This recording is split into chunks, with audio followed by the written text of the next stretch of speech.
Who's wrong and who's wronger? In this corner, followed by millions, James the Exploding Unicorn Breakwell. And in that corner, ignored by millions, Steve Dash Rinko Levens. Hi, honey. You know, I was talking the other day with Barbara down the street, and she said, Margaret, you know all the neighborhood kids? I said, them little mongrels, I gotta get them off my lawn. And she said, no. She actually gave me a really good idea, James. She said, get one of these little half-wits to go and buy you cigarettes for you. And I said, absolutely. Lucky Strikes. You gotta get my Luckies and not any of this filtered stuff. I don't need that kind of negativity in my life. The one thing that the little mongrels ain't able to give me, though, is wrong and wronger. I gotta come here to get that every week, every Monday. James! Oh, man, I know you're excited to be here with me tonight. How are you doing? Put it in your own words. I'm just shocked you forgot to wear a costume. You just came with your old, regular, ugly self. Well, you are here, and you are privy to some of the best pod around. That involves me, Dr. Steve, and him, the Exploding Unicorn. And every week we argue about something. And not just something that most people argue about, but something that a lot of people wish they were able to argue about. And James, this week, man, we're going full hipster. We're going foodie. We're going Portlandia. We are going food truck. What are we arguing about tonight? I actually don't remember the two things. Tacos versus something? refresh my memory, Steve.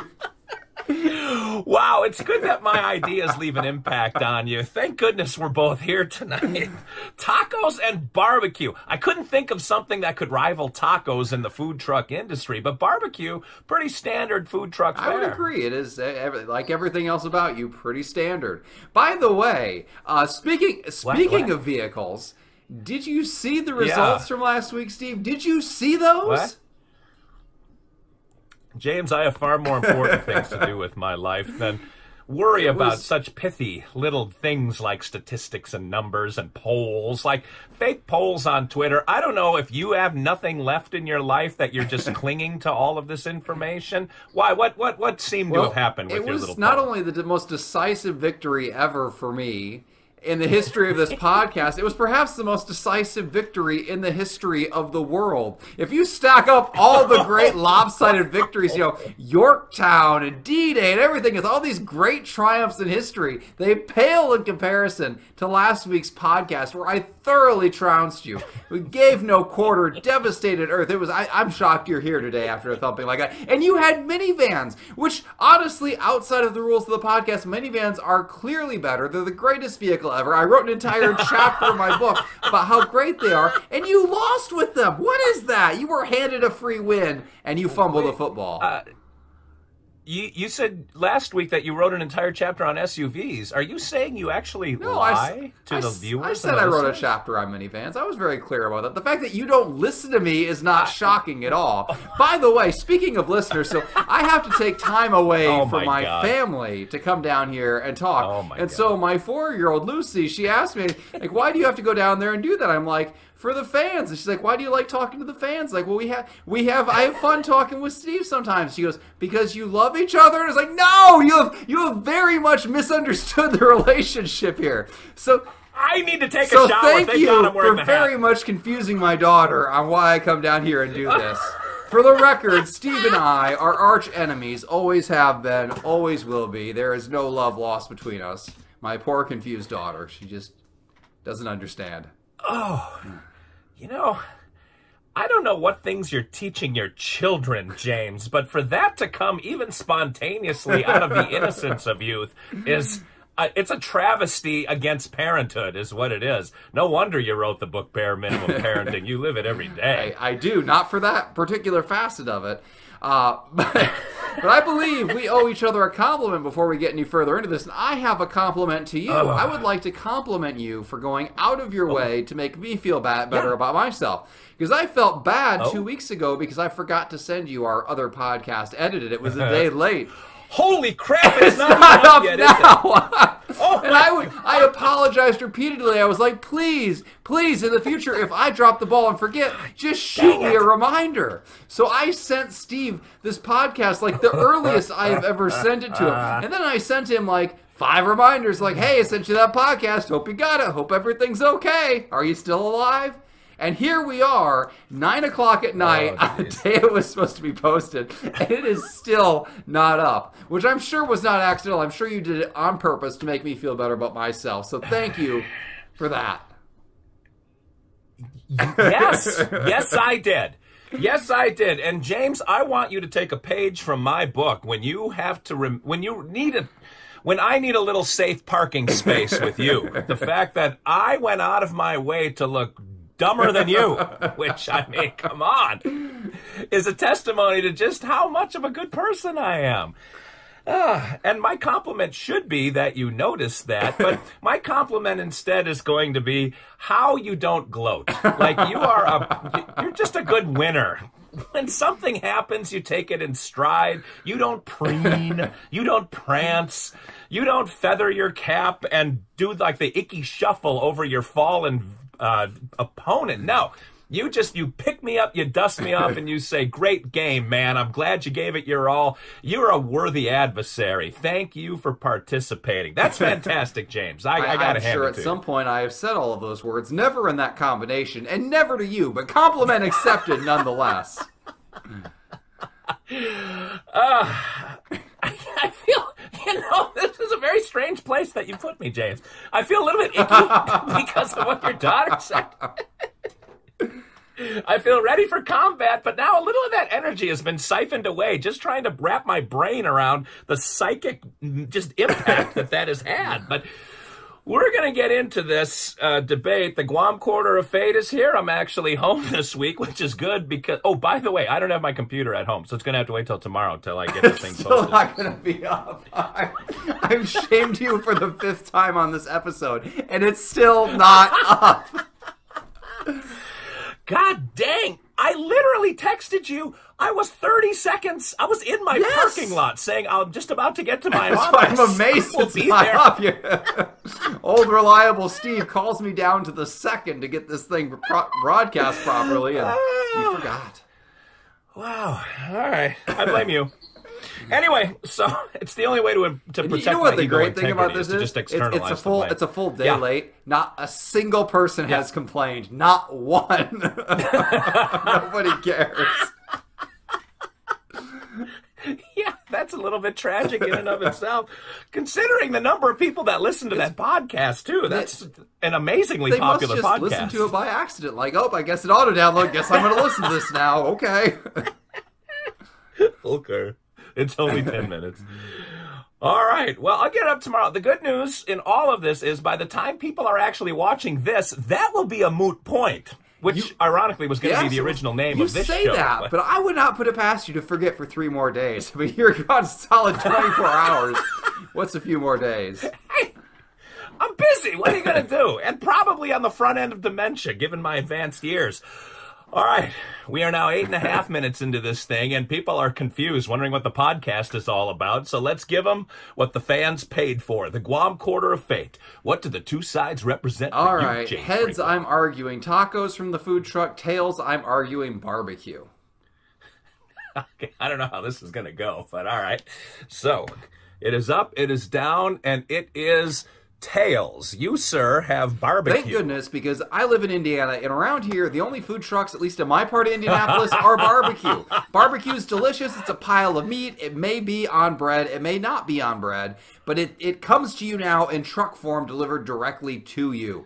I mean, who wants that ground up loose meat taco nonsense? You don't know what you're getting. You don't know where that's from. Barbecue, that's America. That's a manly. That is just a big pile of beef or pork slathered in some kind of hot sauce or barbecue sauce, whatever kind of sauce you want. There is so much variety there.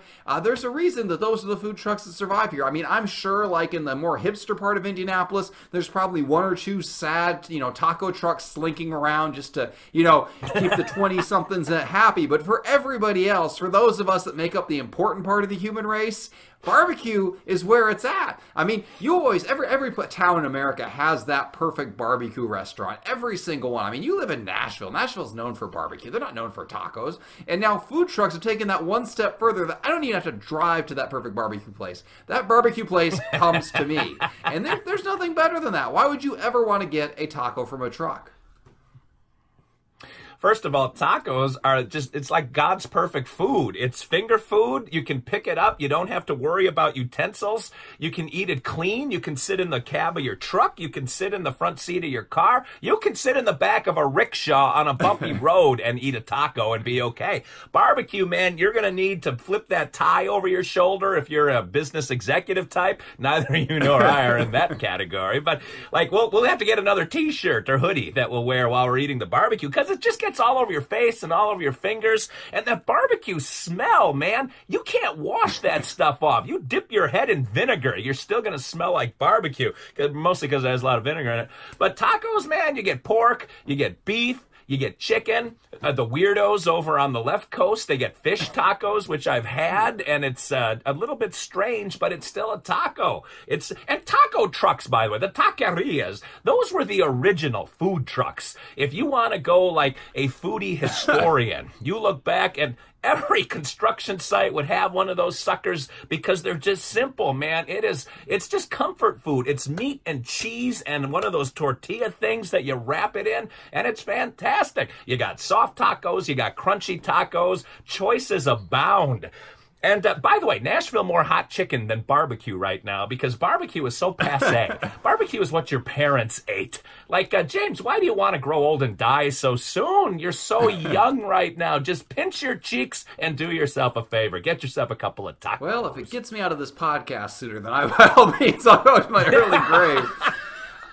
We have death and wronger, and you're like, dang, man, it's a lateral move either way. I mean, tacos have so much other stuff, because you know what? Taco trucks, they try to get fancy. It's never just meat and cheese and tortilla shells, because you can make that for yourself at home. They always try to throw in these garbage fancy ingredients. You get onions mixed in there, you get avocado mixed in there, you get lettuce mixed in there, all this green stuff you don't need. You know what you don't put lettuce on? Barbecue. You don't toss onions on barbecue. You don't toss any of that garbage on barbecue. Barbecue is meat and sauce and maybe bread. Bread optional, but you got the meat and you got the sauce. That is every food group in a nutshell. All the other food groups can just go away and move to Canada because that is what you need. You need meat and you need sauce, and it fills you up. It's healthy. It's got, for the people on that keto diet, you go and eat the barbecue if it doesn't have too much sugar and it's healthy. What's a taco? A taco is a carb bomb. That's what it is. It's just carb after carb all layered together. Nobody wants that. That's why all the popular diets now, they're all low carb. There's no high taco diet. There's no diet that says just pound some tacos and you'll get healthy. It doesn't work that way.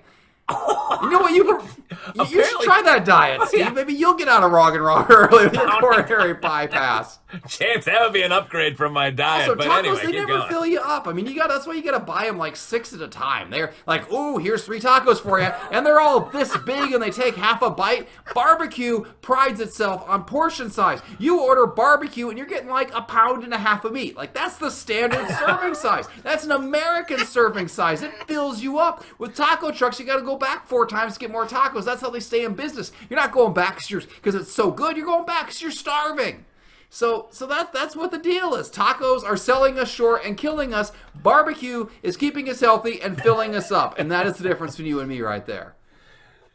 James, gluttony is one of the 7 deadly sins, and I didn't take you for Adam Richman on Man versus Food, but the fact that you're gloating about being able to get a Home Depot bucket worth of food and talking about the keto diet in the same breath is a little troubling to me, just for you as a podcast host, because I'm wondering how long is your mental faculties actually going to stay intact? And when it comes to sugar and carbs, man, tacos might have that thin little shell, but you might be eating like a whole Dolly Madison pudding pie whenever you have the sugar involved with barbecue sauce. You can't get sugar-free barbecue sauce. It's going to taste like a boot. And not the Canadian version. It's just going to taste like a boot. Taco trucks. And by the way, I refuse to eat anything called pulled pork. You want to make my 15-year-old son crack up, just say pulled pork 5 times fast. It'll crack up a whole locker room of kids. It's weird, and it's all, you can't have the Home Depot bucket full because it's all the same flavor over and over again. Tacos, man, you go back to that truck 6 times, you get 6 different tacos, 6 different varieties of ingredients. It's like a party in your mouth. Your taste buds will be popping like 7-Up, man. You want to cut the sugar out of that, pound and a half of pork, dry rub. There you go. Problem solved. I cracked the code. Fits in the Atkins diet, fits in all those other things. I mean, you're not going to find tacos on any diet anywhere ever. It doesn't work. But you can find diets out there that say eat a pound of meat and try your luck. And those are the diets for me. That's the way to go. That's how I want to live my life. Yeah, and the pulled pork, I mean, I'm sorry that you're not mature enough to handle one of the most delicious foods ever created, but that just leaves more pulled pork for the adults. I mean, let me remind you, actually, I don't need to remind you, because but let me remind the audience that you are the guy who puts ketchup on steak. So, of course, you like tacos, and of course, you reject pulled pork, which is the way that adults, the grown-ups, eat their meat. It's got the flavor, it's got the good profile. I mean, my brother-in-law is big into smoking meats, and actually a couple of my brother-in-laws are into it. Every family gathering, they get like 10 pounds or 15 pounds of meat, and they smoke it for 10 hours. It's the most delicious thing ever, but you have to wait so long. When you go to one of those barbecue trucks, they woke up at 2 in the morning to smoke that meat, so by noon, you can just have it. You just hand them $3 or $4, and it's given to you. No waiting required, no hobnobbing awkwardly with relatives. It is the only way I can get smoked meat without smoking it myself or going and interacting with family. And that's the way it should be. I mean, there's also, you really can't get good barbecue outside of, a real proper barbecue restaurant or, a barbecue food truck, but, tacos, you can get those everywhere. Every restaurant has a taco. You got Taco Bell, you got Taco John's. I mean, there's 50 billion fast food restaurants that offer taco, but really good barbecue, it just comes from the food trucks, and that's what makes barbecue food trucks special. And why would you want to take that away? Really good barbecue, jumbo shrimp, I'm here from the government, I'm going to help you. These are all oxymorons that I'm just clicking through in my head here.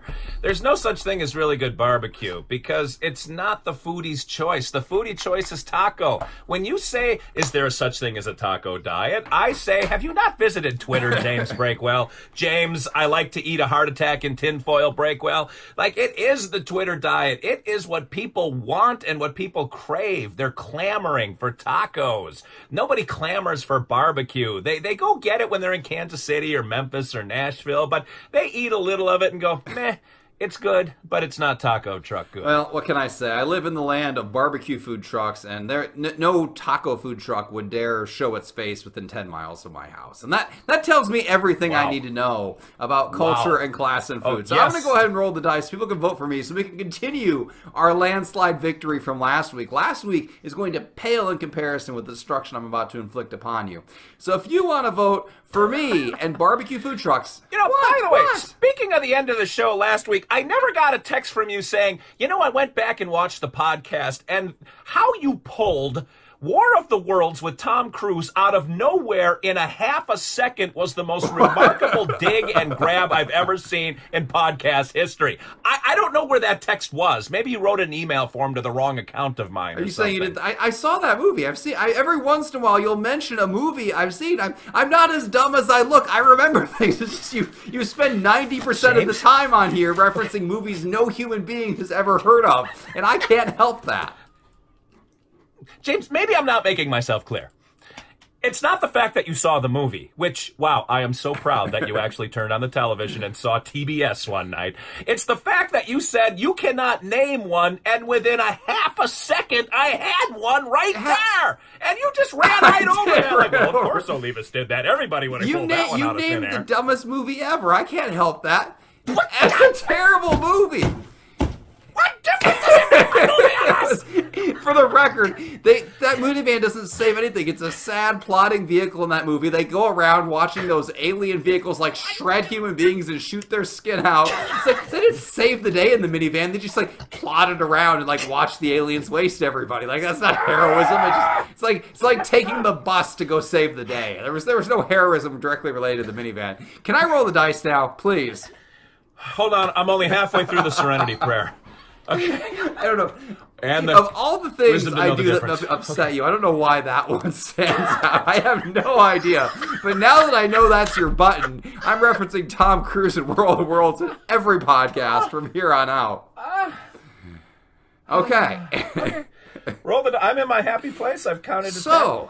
If you would like... Thinking of leprechauns. And again, you're not voting for which one you personally prefer. You're voting for who made the better argument tonight. Like me, the guy who's, saying logical words, or him, the guy melting down about World of Worlds, which had nothing to do with tonight's episode. Remember that. So if you think I won with barbecue food trucks, vote for number 7. If you think Steve won with whatever the heck he was ranting about, nobody even knows, vote for 51. And if you want to throw your vote away, vote for 77. Lots of sevens tonight. So, Breakwell has proven what we've all probably known in the first place, which is he's all about him, doesn't listen to a word other people have to say. So, if you vote for him, it's a vote for all the people that you hope you don't get stuck in a cubicle next to or next to on an airplane. But me, I'm filled with warmth and references that are available to me at a moment's notice. I'm the fun guy you want to sit next to because I can roll a conversation, and Breakwell, he's just going to make it all about him. And you see what he did? He rolled 7 for him and then 7-7 for the other one. Like, he's just, anything that's about Breakwell, he just sort of assumes everybody else is going to be down with. But if you want to vote for me, and vote for the guy next door that you want to make sure lives there in case your water heater blows up, vote for 51. And until next week, when James challenges me to come up with... You know what? There was one other time you did this, and it had to do with spaghetti sauce. I'm going to get that one back. I'm going to get it back. I'm going to send you the link. I'm going to clip it. God dang. You said you can't find one, and I came up with one on the spot. Anyway... But I digress. I'm glad that like a year later this episode still bothers you. I've learned more about you in the last 2 minutes than in the previous year of podcasts combined. My therapist has worked long and hard so that I can still tolerate coming on this show. But, here we are. So you can find this kind of fun and frivolity and other F words next week if you join us on Wrong and Wronger. But until that, this is Steve, Dr. Steve Olivas for James the Exploding Unicorn Breakwell, saying thanks for watching, thanks for listening, and remember, 2 wrongs can make a right.